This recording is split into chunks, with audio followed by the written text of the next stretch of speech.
Okay, so it's 11. We can start. So, firstly, good morning, everyone. Saturday morning, I get it, but still, we have to complete the syllabus in time. We are still lacking a chapter behind. So, we'll start with the chapter. But before that, good morning. Firstly, good morning. And before anybody else joins, like let's just give them a couple of minutes for other people to join. But in the meanwhile, we can do the introductions, right? So, firstly, my name is Nikitha, and I'm the history educator here at Unacademy Scholars channel, and I take classes for both standard 11th and 12th. A little bit about the Telegram Scholars channel per se. There's one, and the link for that is in the description below of this video.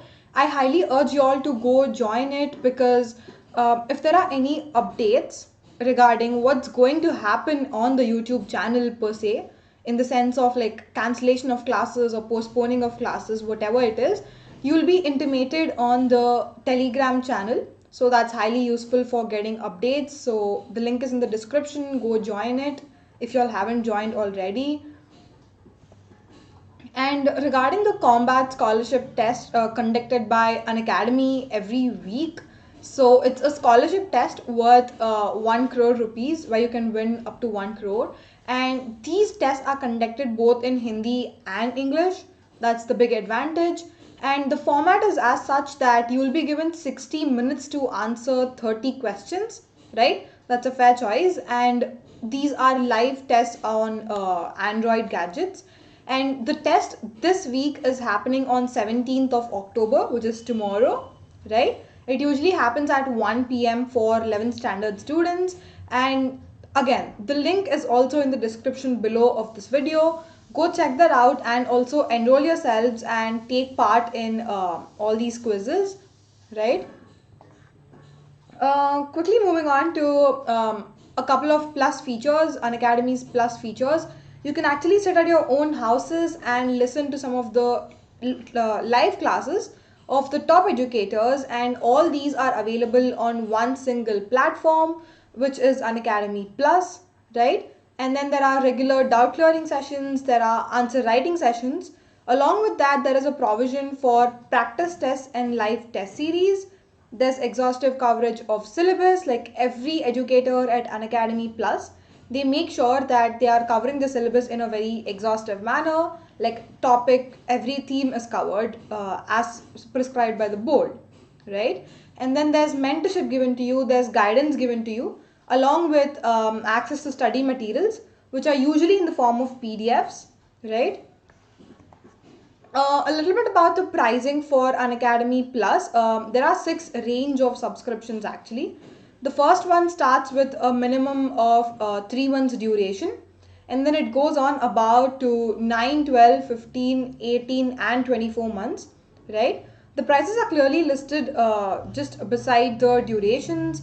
Have a look at them and go ahead with whichever one you want to, right? And regarding the Unacademy's iconic subscriptions, here the features are even better and greater, where in the sense that there's personal mentorship provided, like a one-on-one thing with your mentor. Then there are live doubt solving sessions. There are weekly reports provided to you. Along with that, there's also a direct parent connect between your parent and your mentor. They can have a conversation regarding what's happening in your life in terms of academics, right? And then there are study planners also provided, which will make your job much easier in terms of timetabling, right? So all these are a couple of benefits. And if we come to the pricing for Iconic, the durations are the same, just like Plus, like 3, 9, 12, 15, 18 and 24 months. But the pricing might hike a little bit here because of the special features, right? So have a look at them, and again, go through all of that and feel free to subscribe to whichever one you feel comfortable, right? And before going into the actual content for today, let me just say that there is some kind of special content you can access by following the these particular steps, right? The first is you need to download the Unacademy's learning app on your mobile using the Google Play Store. and then log into the app with proper credentials, right? Your username and password and all that stuff. And then select your goal, which is 11th standard, and select the menu button on the top left corner. Under that, there's an option called special. Click on that. It'll ask you for a code, right? You can use this one, which is TUM10, right? And then you'll be basically given access to the special content. Yeah, so that's how you access this. Anyways, so that's a little bit about the pitch for today. Okay, a couple of y'all joined right now.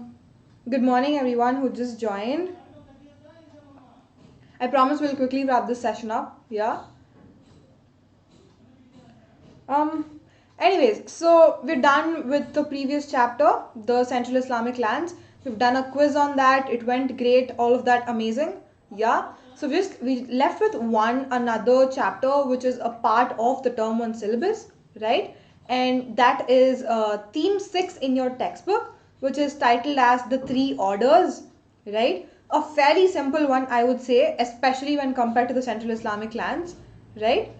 I know you all struggled with Central Islamic lands because it's really a tough chapter in that sense, but this is going to be much easier than that, right? So yeah, that's a heads up.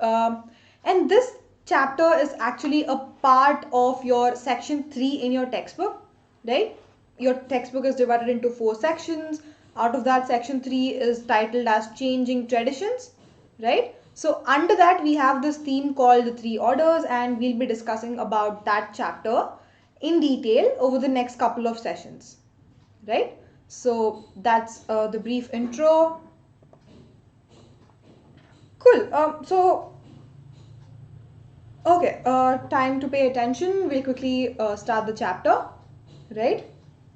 So firstly, this chapter is mostly about the intermix of the social, economic and political concepts, right?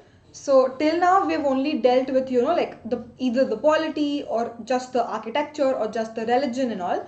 But now this chapter will be discussing about the interconnection between the social, economic and political factors, right? So where are these factors happening? Which century are we talking about? So we'll be majorly talking about the 9th and 16th centuries, right? And these are not in India, but we'll be talking about the 9th and 16th centuries of Western Europe, right? Not even the whole part of Europe, just the western part, right? Like France, Italy, England, Portugal, Spain, all these like prominent nations once upon a time in the medieval era, which usually spans between 5th to 15th, but this chapter will majorly deal with 9th to 16th, right? So we'll be talking about the interplay of these 3 factors in Western Europe in these 7 centuries, right? So that is the basic backdrop which you need to remember while discussing this chapter, right? So we all of us know that there was a very classic, very powerful Roman Empire which was ruling over the parts of Europe, yeah, long back, long before 9th century AD. But once we saw the downfall of the Roman Empire, once it started disintegrating, once it fell into ruins, many groups of Germanic people from Eastern and Central Europe, right? So we've talked about Franks, right? So who were Franks in the last chapter? Franks were these German tribes, right? German people who were majorly Christians. Yeah, slowly they started getting power, they started exercising their dominance over different territories. And when the Roman Empire saw the downfall, it was a great opportunity for Germanic people, yeah, to capture the Eastern and Central Europe, right? And these majorly included the present day Italy, Spain and France regions, right? So again guys, I highly urge you all to go back to Google or any of the maps sometimes, right? And just have a look at the location of the countries right now. Very crucial, right? Especially because we're not dealing with India in class 11. We're dealing with every other country except India, right? So we might not be familiarized with the world map as such because we're just 11th standard students, right? But I highly urge you all, just spend 5 to 10 minutes every day looking at the map. Yeah, slowly you'll have a hold on majority of the countries, right? So do that map pointing. It's an exercise for you daily. But okay, so the point here is Germanic people tried to assert their dominance in Italy, Spain, and France, right? So obviously, like once the Roman Empire fell, there was political instability everywhere. Yeah, like the land of Europe was so much disintegrated that each part of it was ruled by a different dynasty or a different king. Yeah, it was not under a unifying political force. So because of that, obviously people started fighting amongst each other. At the end of the day, people are greedy for power, right? They want to expand their territories and boundaries. So just for that to happen, different kings started fighting among each other to expand their territories, right? So for that, what is needed? Obviously, in order to wage a war, there needs to be resources, right? Resources in terms of human labor, food, some other logistical issues, like the weapons, arms, and ammunitions, all these are resources, right? So, for all of these resources to be there, you need money, right? You need to pay the soldiers, you need to buy food, you need to manufacture all these weapons and arms, right? So, for that to happen, you need money. And how will you get money? By owning one's land, because if you own a particular piece of sorry, if you own a particular piece of land, you're supposed to pay a certain amount of tax to the state, right? So do you understand this huge chain process here? It's very crucial, guys. Just look at how the resources are linked to the availability of land or the control of land, right? So I just repeat this chain process again so that it will be clear to you. Yeah, there is land. If let's say I am owning the land, I need to pay a certain tax to the state or the king. Yeah, all of us pay land tax, right? So just like that, I also have to pay a tax to the king, and king will use all of these taxes to manufacture all these arms and ammunitions, to buy food, to give salaries to the soldiers, right? So all of these in turn will help in the success of the war, right? So obviously war is successful matlab you can expand your boundaries, right? That is the ultimate goal of any king. So for that you need the land. Yeah, so that's a brief social chain. And so everything at the end of the day boiled down to controlling land, right? Therefore, the whole of the social organization which was in place, like societal interactions or like social life in general, all the organizations revolving around society, all of them were centered on control of land, right? So that's like a brief intro to this chapter. It might sound a little bit complicated because there are a lot of concepts involved in this chapter, but in any case, if you all have any questions, just ask them in the chat box. Yeah. um cool, so that was about the first slide. uh, Sorry, yeah. So we're talking about the social organizations, right? Social organizations are nothing but how people interact within a society. Yeah. So some of the features of social organizations, they are derived from both imperial Roman traditions and German customs. Again, what do we see here? We see a intermix of cultures, right? Because this land was once upon a time under the Roman influence. That is why Roman traditions are still there. And how did German customs come? Because German people captured these lands in the 9th century, right? So that is why there is a mix of Roman and German traditions slash customs influencing the social organization of these lands, right? Um, cool. So any questions still here, guys?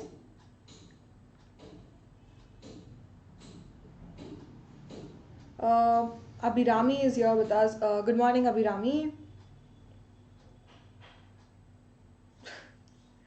Okay, that's like a double folded benefit, Abhirami. Yeah, glad I could hear that.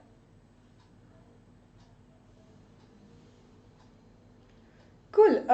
Okay, Sahil is also here. Hello, Sahil.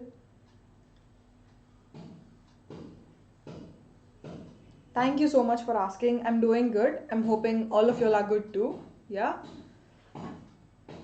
Anyways, in case y'all have any questions, just keep typing them down in the chat box. But I'll just continue with the chapter in the meanwhile. Right? Not a problem, Sahil. I get that students have so many other works to do. Yeah. Not a problem. But like just keep coping up with the chapters because I'm pretty sure most of your exams are not yet over, right? Like some of you are done with term ones in your school, but I was in the last class. Most of them told that they are not done with the exams. So I get it. Just keep preparing. Yeah.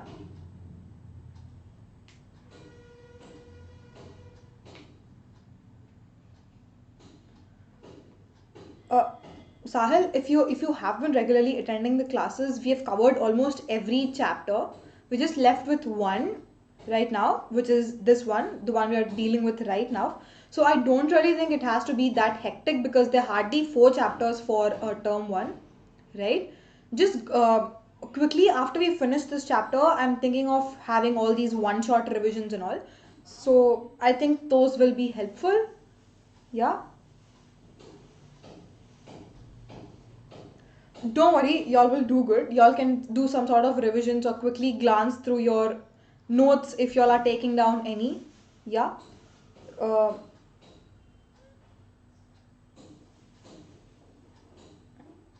no, one shot revision is not going on right now. I'm telling after this chapter is over, like after the three orders is over, then we will have the one shot revisions, right?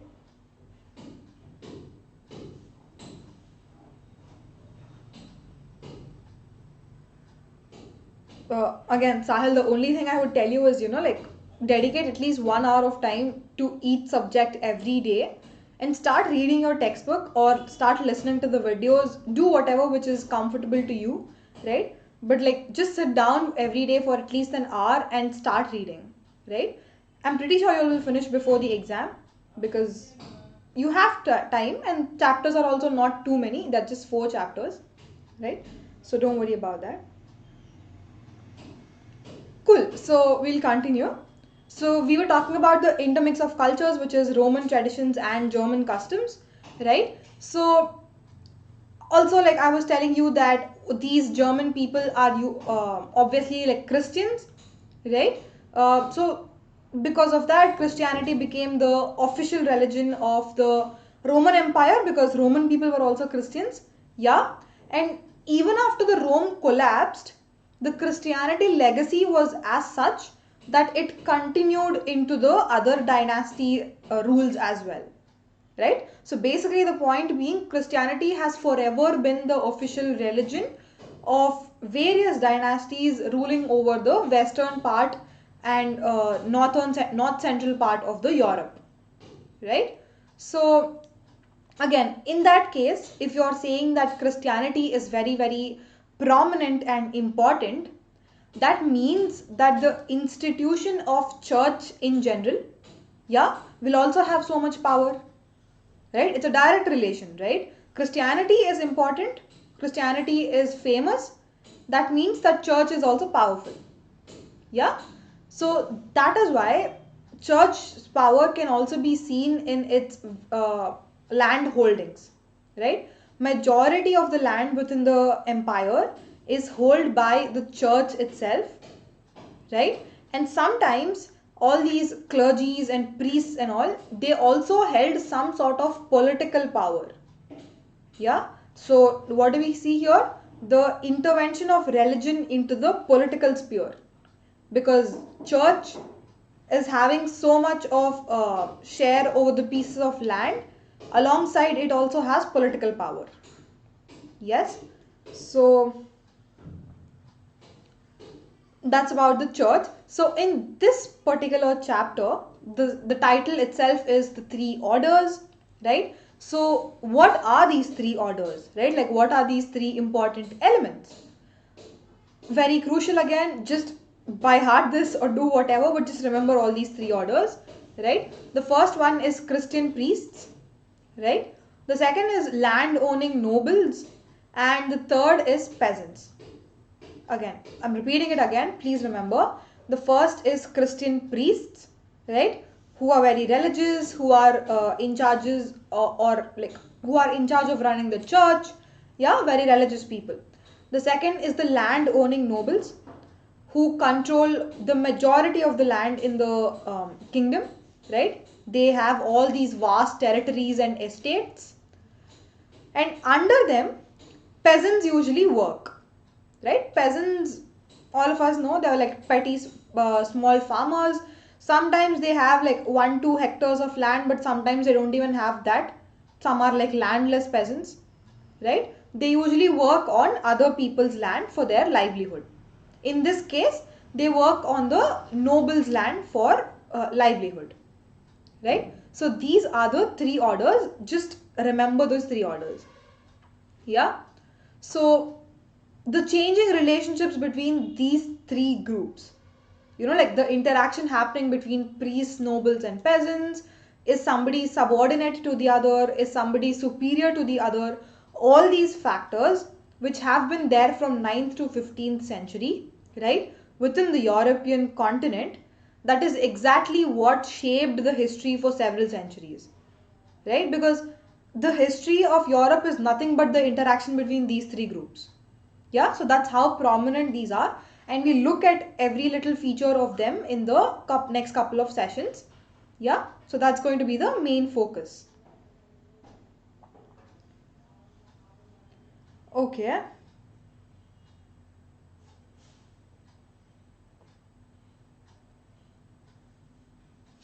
Cool. We'll quickly move to the next slide. But before that, Shrestha has a question. It usually ends at, it's a 1 hour class, Shrestha. It started at 11, so like maximum it should end by 12. 5-10 minutes here and there. Yeah.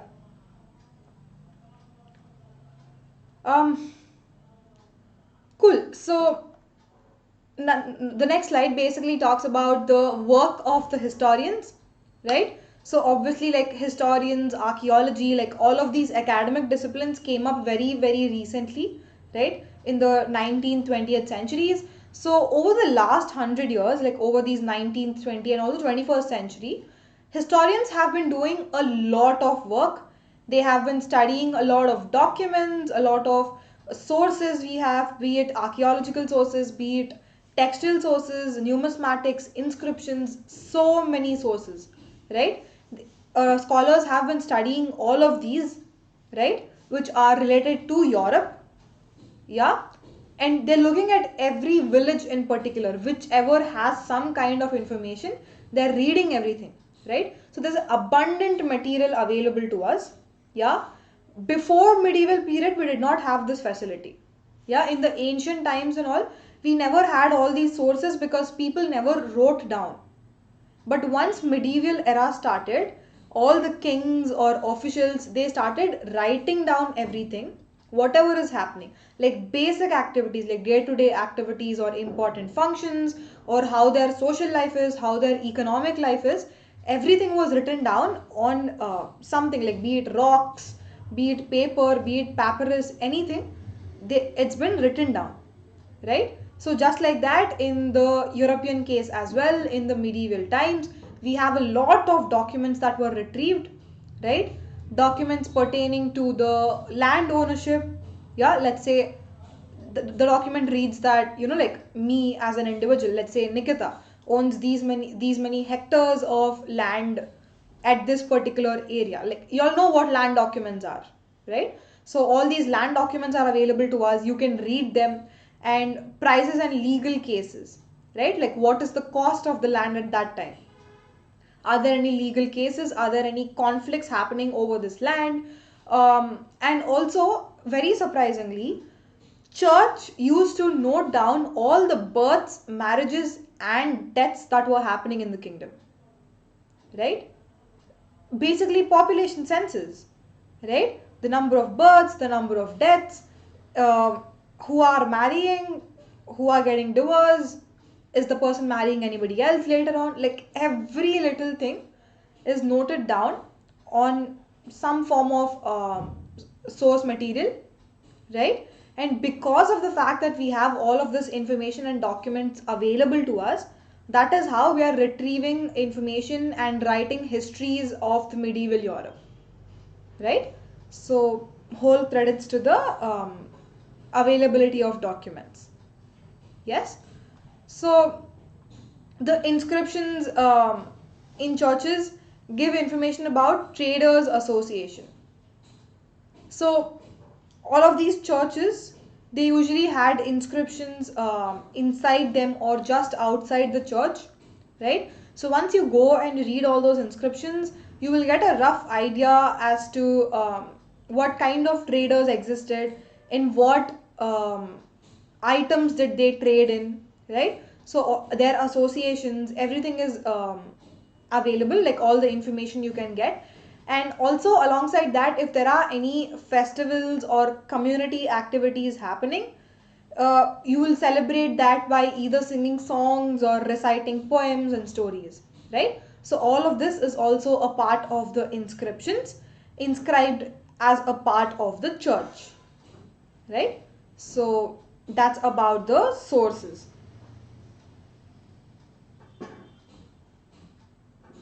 Okay, we'll quickly move to the next slide. So again, right, like if you look at all these information, like even we as history students or historians in particular, like scholarly men, if they read all of these documents, it's very easy for them to understand the economic and also social life of the medieval Europeans, right? How it changed over a period of time, or was it the same, or was there any continuity in traditions and stuff like that, right?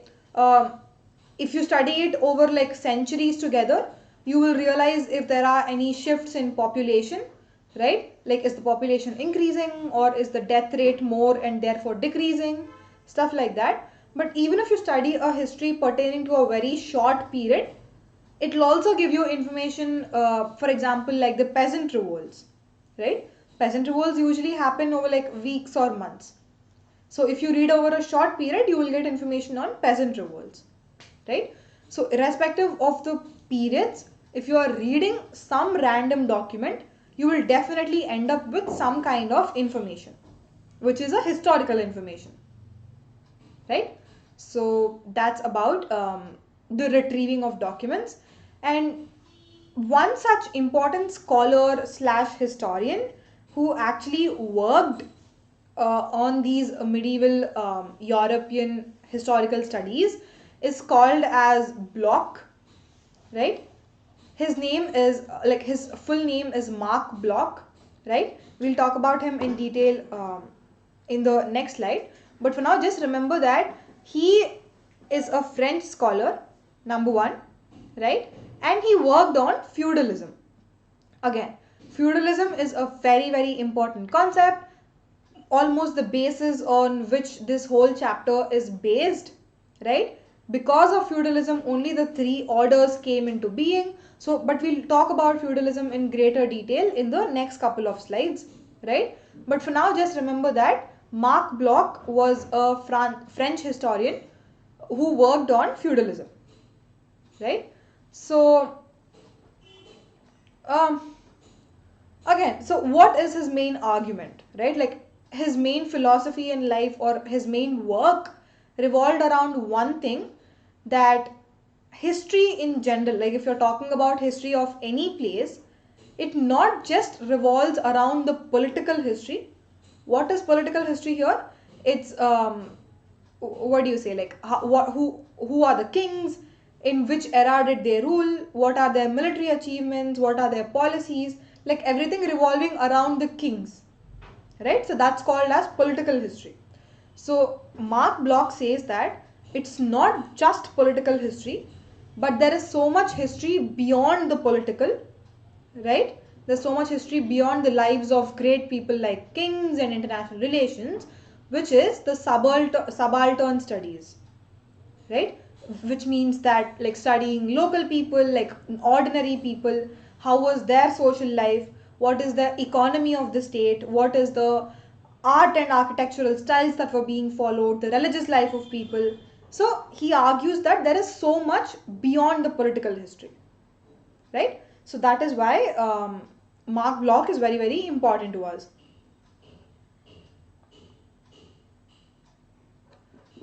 Okay. So we'll also be looking at certain other points related to Mark. Also, by the way, this figure you see on the screen is Mark Bloch, right? He roughly lived towards the end of the 19th and early part of the 20th century, right? All his major works came out in 1920s and 1930s, right? So he emphasized that geography of a place also plays an important role in shaping the human history, right? How the attitude of the people is, the behavior of the people, like how people are carrying themselves in groups, how are they behaving individually when they are alone, yeah? All of these are shaped by the geography, like the geography of the place. That is the Marx's main argument, right? For example, right, like let's say I'm living in India, yeah, because I'm living in India, the geography of India is different. That is why the life I'll be leading will be according to the Indian geographical terms. But if I go and live in Europe, then my whole life will be changed. I will design my life based on the geographical aspect of Europe, right? So that is what he says, yeah. So again, as I was telling you, he worked on feudal society and feudalism. So particularly the French feudal society, right? Because he was a French man, and he talked about 4 centuries from 900 to 1300, right? So he's talked about all the feudal structures, the social relations and social hierarchies, like how land was managed, who owned the land, was there, like, can you sell the land, was there something called private property, or all of the land was under the state. So all of these little things, Bloch focused on studying them, right? But however, his life was a tragedy because he was shot by the Nazis in the Second World War, right? So he died at a very, very early age, like in his 50s or something, yeah. So his death was because of the Second World War, where Nazis shot him, yes. So basically he was killed. Any questions till here, guys? We've discussed this person in detail because he's a very important figure, and whatever we're going to learn in this chapter, it's majorly his work, right? So that is why we talked about Bloch a lot.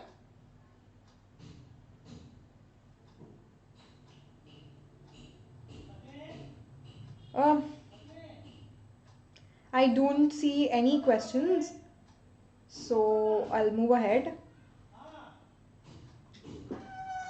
Cool. So feudalism, right? A very interesting term. Y'all must have come across this term till you're like in 9th or 10th standards, but we haven't studied in detail what that is, right? So now we'll be looking at the brief history of feudalism and what exactly feudal structure is, right? So this is like a brief introduction to feudalism, yeah. So the term feudalism in itself, right, not just deals with one aspect. By that I mean that feudalism is not just particular to economic life or legal life or political life or social life. No, it's not just about one aspect or one life. It's about the totality, right? Historians have often used this word feudalism to describe about the relationship or the interplay of economic, legal, political and social relationships of the people. Yeah, you can't use this word feudalism everywhere, but you can use this in specific context to Europe and not to and only to the medieval era of Europe, right? So the basic point you'll need to remember about feudalism is Europe, medieval era, relationship between economic, legal, political and social relationships, right? That's like the very basic definition of feudalism, right? We'll go into the details, but if anybody asks you what feudalism is, y'all should be in a position to explain, right? Like what feudalism is. It's just three words. The first is Europe. The second is medieval era. The third is the interplay of economic, legal, political and social factors, right? So that's feudalism. And the word feudalism in itself is derived from a German word called as feud, right? So feud in German means a piece of land. Yeah, by now you should understand that feudalism is one such concept which revolves around land. Yeah, so it refers to the kind of society that developed in medieval France and later in England and southern Italy. Feudalism first came up in France, right? In the 9th century itself it came up, but later on it slowly spread to England, southern Italy, Portugal, Spain and all these regions, right? So starting place though is France. Yeah. So now in different senses you can define feudalism very differently, right? From an economic perspective you can define feudalism in one way. From a social perspective you can define feudalism in another way, right? So in that sense, if you look at an economic angle or an economic perspective, this is the definition, right? Feudalism refers to a kind of agricultural production which is based on the relationship between lords and peasants, right? Very simple. There is some kind of interaction or relationship happening between the lords and peasants, right? Lords are nothing but the noble people. Yeah, when we talked about the three orders, we've told that priests, noblemen and peasants are the three orders, right? So in an economic sense, between the lords and peasants, whatever the relationship is there, that is called as feudalism, right? This is one way of defining feudalism, and it's totally based on the agricultural production happening in a piece of land, right? Who owns that land, who works on that land, who can like get the final produce and sell in the market. All of that is a totally different story. We'll talk about that in the next classes, right? But for now, just remember that agricultural production between lords and peasants and their relationship is feudalism. That in an economic sense, right? Any questions till here, guys? That's basic definition of feudalism. Any questions? Please feel free to ask. Okay, Trisha has the request. Trisha, we usually don't have classes at this hour. Yeah, we usually have classes at 6 p.m. Like 6 in the evening, right? But today is an exception. Don't worry. From the next class, the classes are going to be in the evening only at 6 p.m. right? So that shouldn't be a problem or like a clash with your school online classes. It's just an exception for today, Trisha.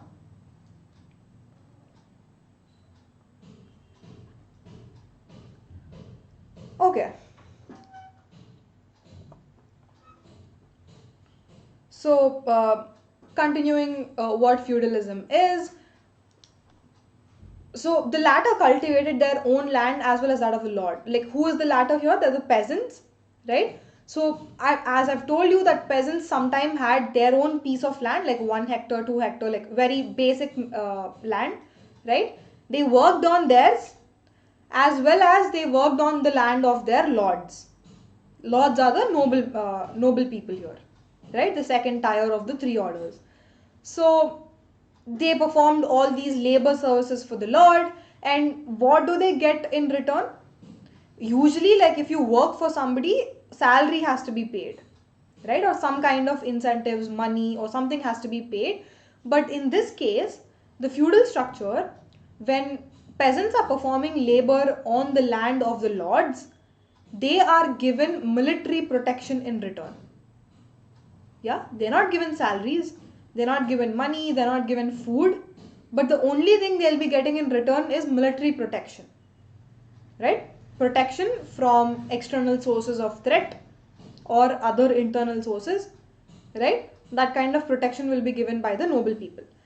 And y'all can question, how are noble people giving protection, right? Because the noble people have a certain set of people working for them, or like basically armies, right? So noble people have armies under their control. Again, we'll look at why they have armies and all in the next slides. But for now, remember that the protection that the peasants are getting from the lords is because of the armies that they maintain. Yes? So, the noble lords, they also have extensive judicial control over peasants, right? So, let's say in case of disputes between two peasants, noble man acts as some kind of court or some kind of judicial system, and then he tries to interfere and solve the issues of the peasants, right? That is exactly why feudalism is not just restricted to the economic sphere. In fact, it spreads to the social and political aspects of life as well. Because, as I was telling you, right, all these conflicts between two peasants, it is a part of social life. And the fact that the Lord is interfering into the social life of the people, social life of the peasants, that means that feudalism extends its boundaries to the social and political life as well. Right? Uh, yeah, so like although, as I was telling you, Roman Empire slightly had this structure of feudalism um, during its rule, like in the 4th, 5th centuries itself, feudalism existed, but not to a very great extent, right? So, like even in the 8th century, right? Um, there's a famous French king, like who ruled over France, obviously. His name was Charlemagne, right? He ruled from 742 to 814. That is a lot, right? So when he was there, he kind of strengthened the feudalistic structure. Yeah, but that doesn't mean feudalism was there throughout the Europe in 8th century itself. But to be very specific, feudalism has consolidated itself or emerged as a very powerful institution or a solid institution only in the 11th century. Yeah. So what do we see here?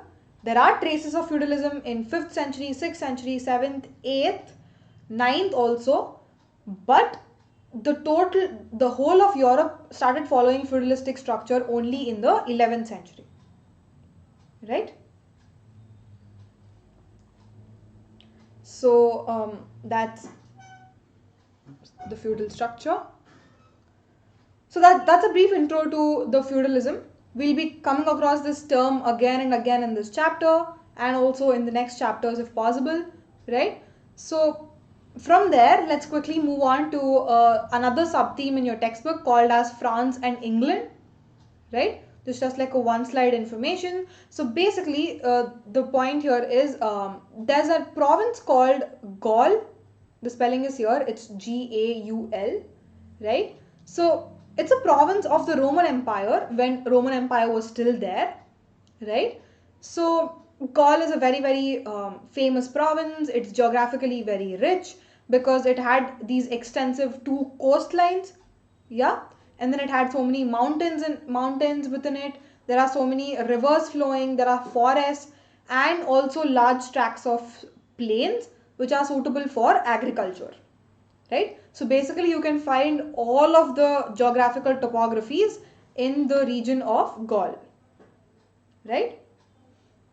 And the Franks, who were this Germanic tribe people, once they captured France, right? I was talking about how once the Roman Empire came to a downfall, Germans took over the France territory, right? So when they went there, they gave this name called as Gaul.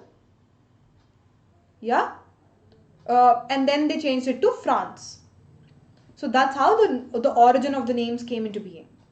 And from the 6th century itself, this region of Gaul was ruled by Frankish or French kings. Yeah, and all of these people were Christians.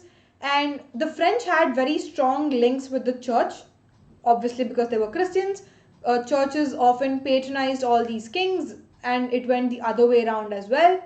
So, which were further strengthened when in 800 the Pope gave King Charlemagne, the same king we were talking about in the last slide. So, he was given the title of Holy Roman Emperor, right? Who gave this title? The Pope gave this title to the French king because he was a Christian, right? The title is Holy Roman Emperor, and because of this, what's happening is that there's a strong kind of relationship which is being established between the church, which is the Pope, and the prince, which is the state, right? The prince here is Charlemagne, the king here is Charlemagne. Yeah, so that kind of strong relationship is there between these two parties. And across a narrow channel lay the island of England. Like, again, if you look at the world map, you will just realize that just above France is the England nation, the UK in general, right? England, Scotland, Ireland, Wales, and all these countries. So, which in the 11th century was conquered by a duke from the French province of Normandy. Again, the simple point here is France people, they invaded England in the 11th century and conquered England, right? And that is exactly when the feudalistic structure was also spread to England. Yeah, so that is a brief story of how the feudal structure spread to England and what exactly happened in France. Right. So, any questions till here, guys?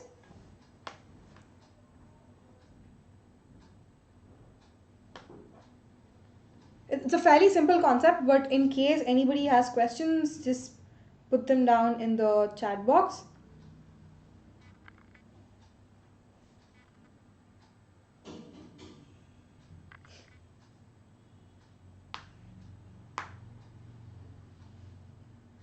Okay, no questions, therefore I will continue, right?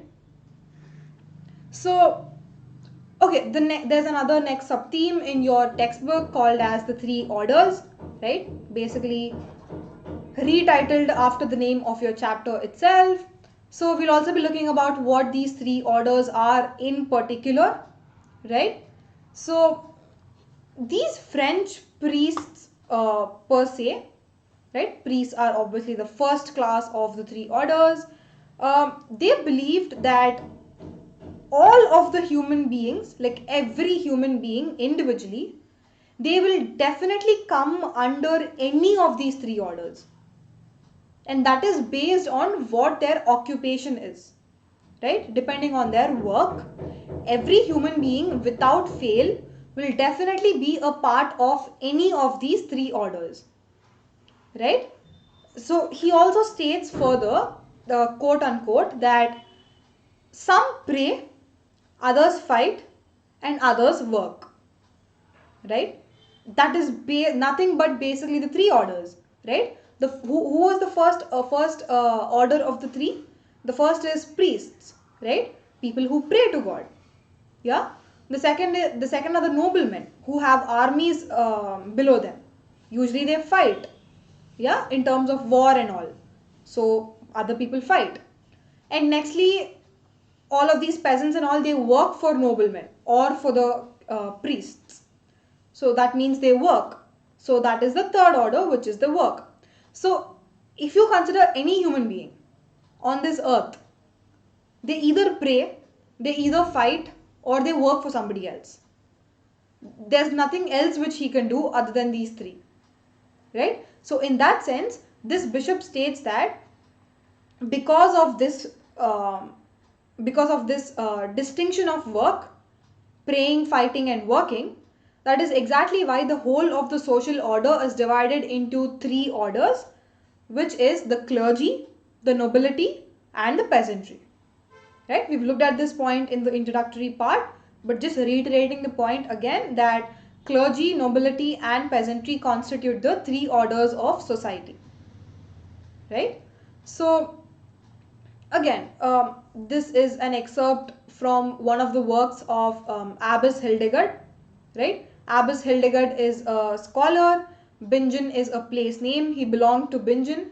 Right? So in the 12th century, in one of his works, in one of his books, he writes that from here to here, right? This is an excerpt from his book.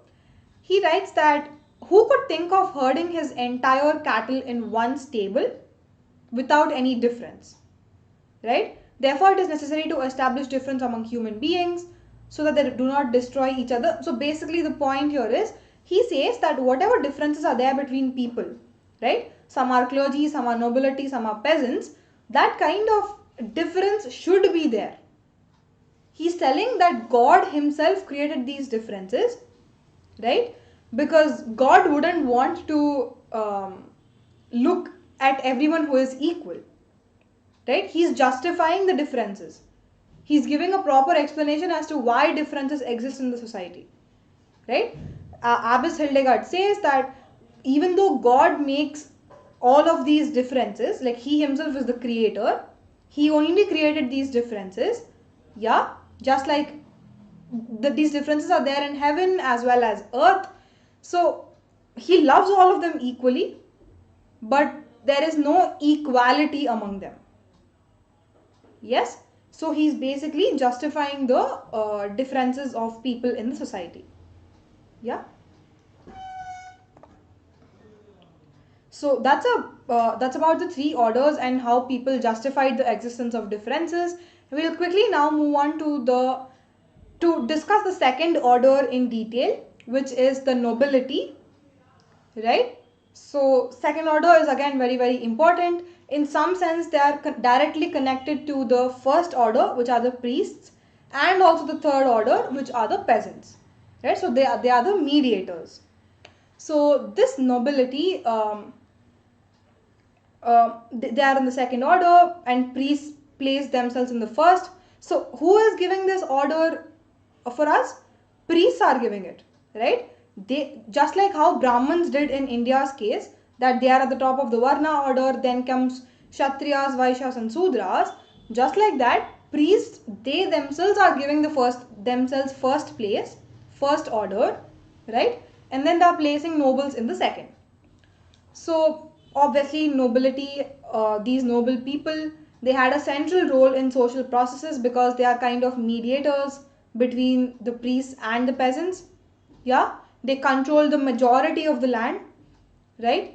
And this control is because of the practice called as vassalage. So what is vassalage? Again, vassalage is an important concept. It's nothing but being subordinate to somebody.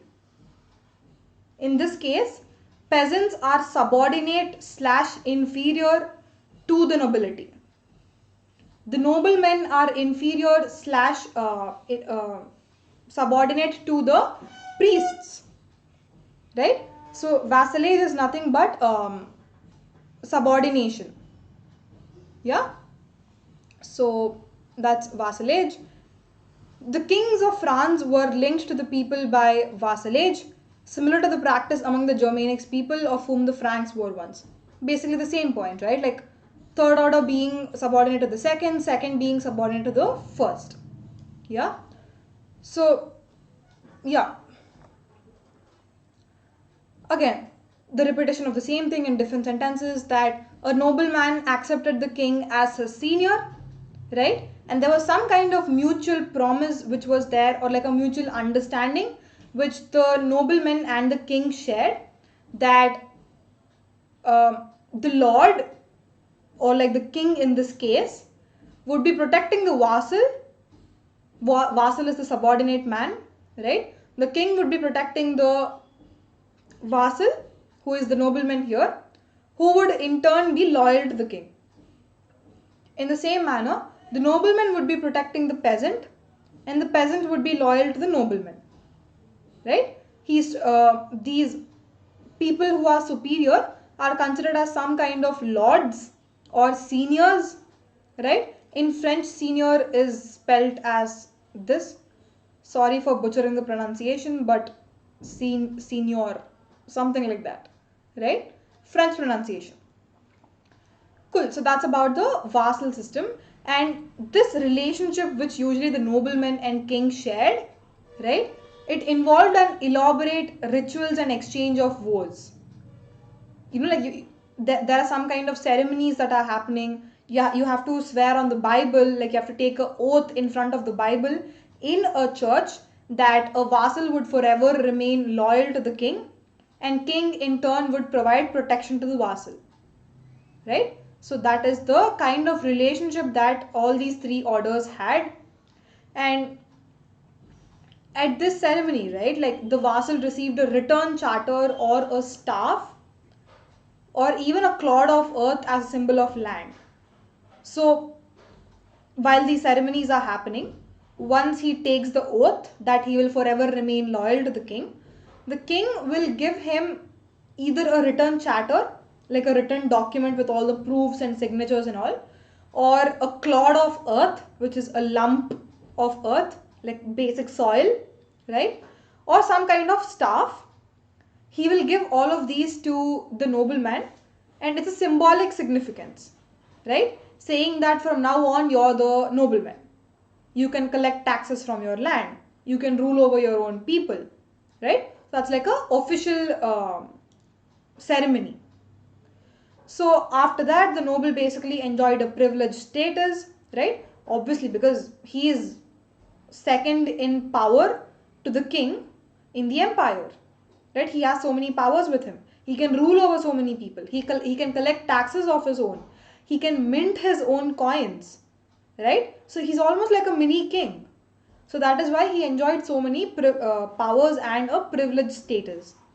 And then he absolutely had control over his own property, right? He had all these vast stretches of land under him. He could cultivate it. He could earn lots and lots of money and wealth, right? So basically, no worries for the nobleman. He could raise his own troops. As I was telling, that they could have their own armies, right? These troops are called as feudal levies, right? And if there are any civil disputes, he can solve them. So in that sense, he's acting as a court of justice. He's delivering this equality for all, right? And he could also mint his own money, right? He could circulate his own money. So basically, he was the lord of all the people settling in his land, right? Again, just to give you a brief intro, like brief explanation as to how the feudal system existed. Let's say this is the whole territory, like the French territory. The whole territory is divided into certain plots or pieces of land, right? So this first part is given to one feudal lord, one nobleman, right? The second part is given to the second feudal lord. So like in how many ever blocks the territory is divided, those many noblemen will be there. So the nobleman is responsible for collecting tax in this particular territory. He can solve the disputes of people in this territory, like everything pertaining to that jurisdiction he can take care of. He's the lord of that territory, right? So that's how the feudal structure used to work. He owned vast tracts of land. So basically whatever land is there within this territory, all of that belonged to him, right? Except for the few hectares of land which are owned as some kind of private property by the peasants. Except for that, all the other land was owned by the nobleman himself, right? He had his own private fields. He had community pastures. He had houses and fields of his tenant peasants. Yeah, all of them under this particular area. And his house, like in this particular area only, somewhere his house used to be there, right? His house had a special name which is called as manor, right? The spelling is here again. It's Manor, right? His house is called as manor, and whatever private fields he had, all of them were cultivated by peasants, right, who are the third order. They used to work in their own fields as well as work on the noblemen's fields, right? So in times of need, like usually when a war is happening, these peasants are expected to turn into foot soldiers, right? Basically, when a war is happening, they are expected to fight in the war.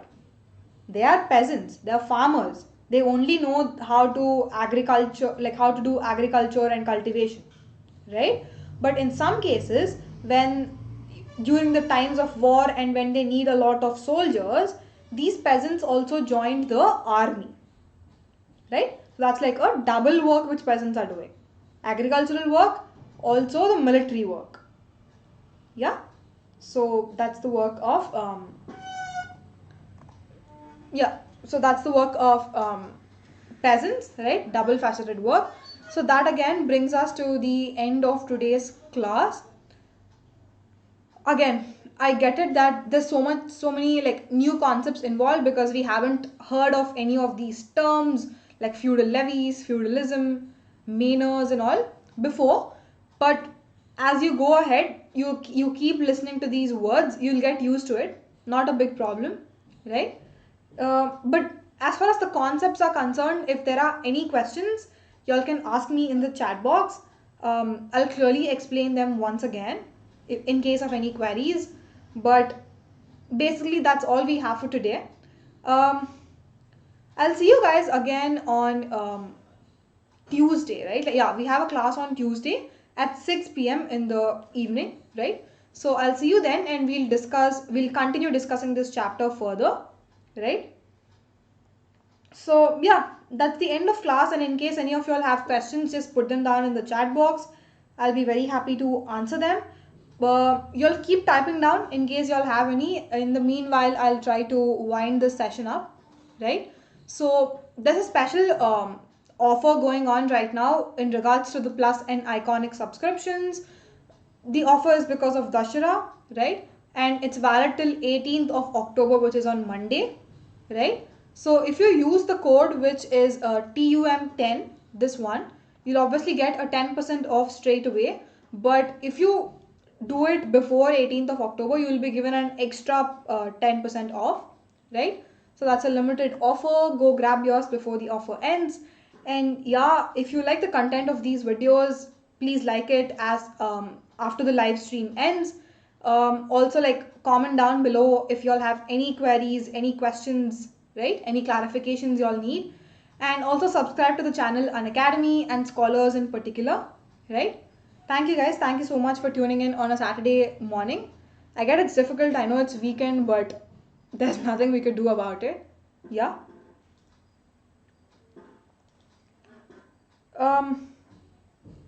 Anyway, so towards the end, any questions, please put them down in the chat box.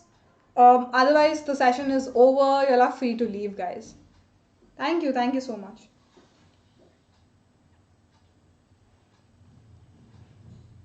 I'll just hang around for a couple of seconds in case anybody has any questions. But if not, y'all can leave. Again, as I've told y'all, I'll see you guys again on Tuesday at 6 p.m. Right?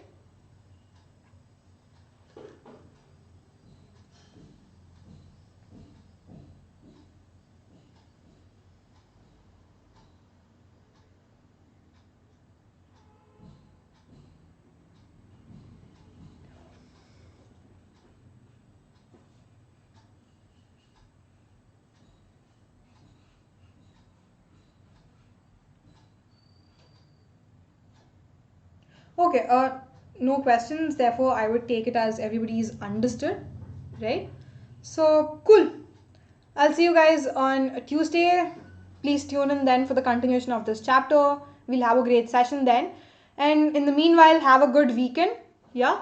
Be safe, have fun, but also study for the exams, right? Thank you guys.